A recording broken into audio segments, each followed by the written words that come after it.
नमस्कार। ज्ञानबोध संचार YouTube channel की इस श्रृंखला को आगे बढ़ाते हुए आज हम हिंदी अनिवार्य कक्षा 12 सृजन पाठ्य पुस्तक का प्रथम पाठ संत वाणी का अध्ययन करेंगे।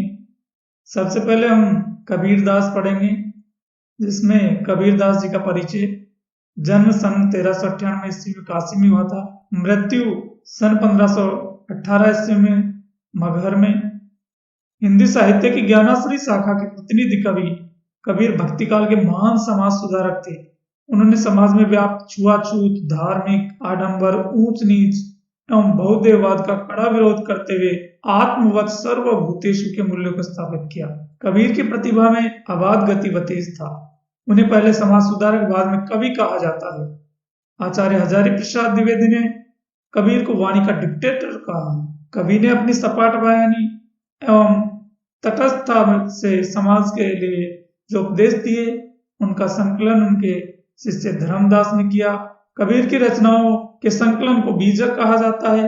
बीजक के 3 भाग है: साखी, सबद, रमेनी। संत काव्य परंपरा में उनका काव्य हिंदी साहित्य की अमूल्य निधि है। पाठ्य पुस्तक में यहाँ पर कबीरदास जी के जो दोहे हैं, उनमें सदाचार एवं श्रेष्ठ जीवन को अपनाने की प्रेरणा दी गई है। जीवन में त्याग की महत्ता है।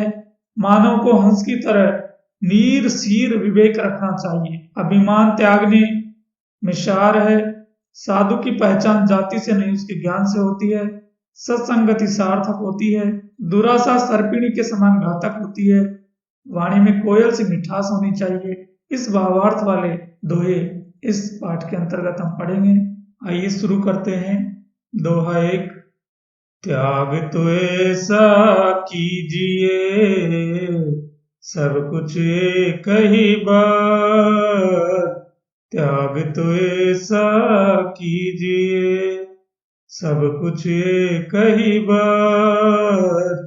सब प्रभु का मेरा नहीं, नियचे किया विचार कबीरा, निहचे किया विचार। कबीरदास जी द्वारा रचित इस दोहे में निस्वार्थ त्याग पर बल दिया गया है। कबीरदास जी कहते हैं कि मनुष्य को ऐसा त्याग करना चाहिए कि सब कुछ एक ही बार में त्याग देना चाहिए। त्याग करते समय मन में यह दृढ़ निश्चय हो कि जो मेरे पास है वह सब ईश्वर का ही है, मेरा कुछ भी नहीं है। तो सब कुछ त्याग कर मोह माया से मुक्त हो जाना ही महान त्याग है। दोहा 2। सुनिए गुण की वार्ता, ओ गुण लीजे नाई। सुनिए गुण की वार्ता, ओ गुण लीजे नाई। हंस सिर को गहत है, नीर सो त्यागे जाहि कबीरा, नीर सो त्यागे जाहि।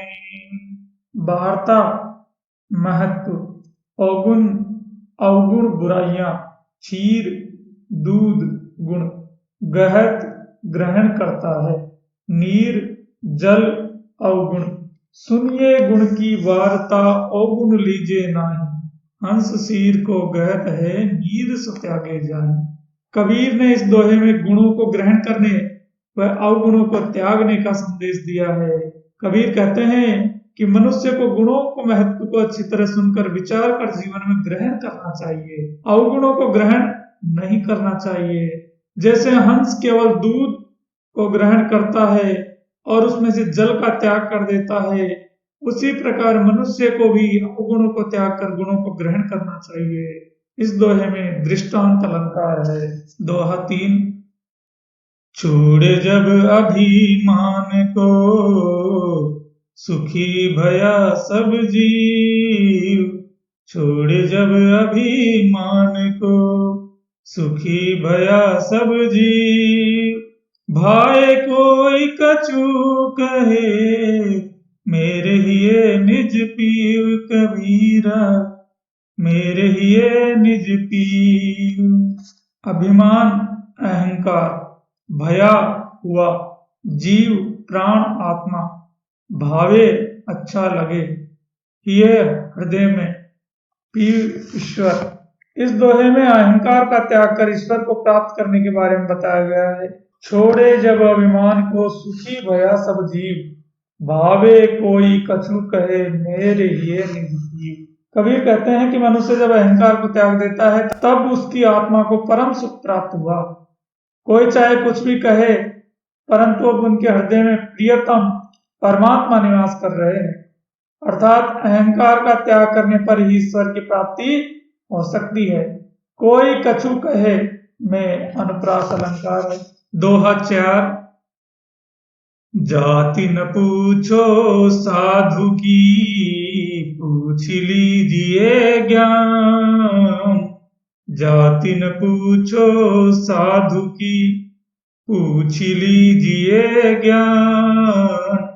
मोल करो तलवार का, पड़ा रहने दो म्यान कबीरा, पड़ा रहने दो म्यान। मोल मूल्य, म्यान तलवार को रखने का खोल। जाति न पूछो साधु की, पूछ ही लीजिए ज्ञान। मोल करो तलवार का, पड़ा रहने दो म्यान। इस दोहे में ज्ञान के महत्व के बारे में बताया गया है। कबीर कहते हैं कि साधु से उसकी जाति मत पूछो, उससे ज्ञान की बातें पूछो। अर्थात साधु की श्रेष्ठता ज्ञान से सिद्ध होती है। उसी प्रकार मनुष्य को तलवार का मूल्यांकन करना चाहिए, म्यान की सुंदरता पर ध्यान नहीं देना चाहिए। अर्थात तलवार की गुणवत्ता देखकर ही उसका मूल्य देना चाहिए, न कि म्यान की सुंदरता देखकर। दोहा 5। संगत कीजे साधु की, कभी न निष्फल होय। संगत कीजे साधु की, कभी न निष्फल होय।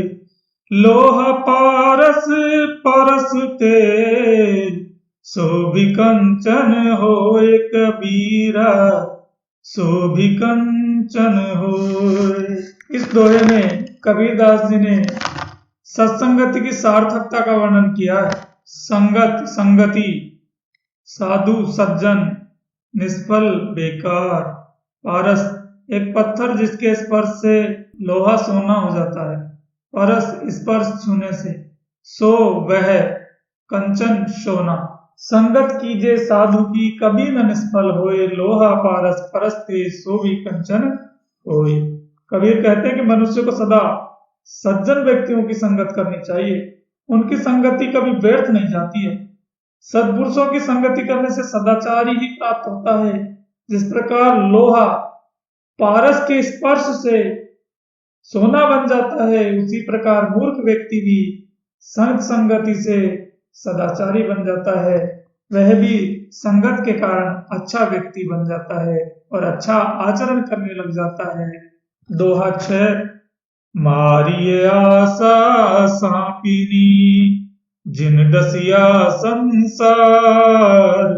मारिये आशा सांपिनी, जिन डसिया संसार।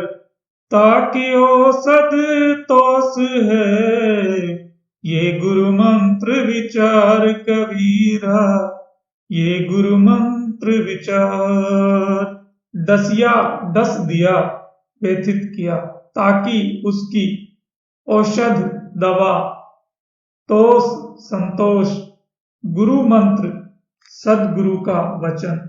इस दोहे में दुराशा का त्याग और संतोष को ग्रहण करने का उपदेश दिया गया है। मारिये आशा सांपिनी, जिन डसिया संसार। ताकि औषध तोष है, ये गुरु मंत्र विचार।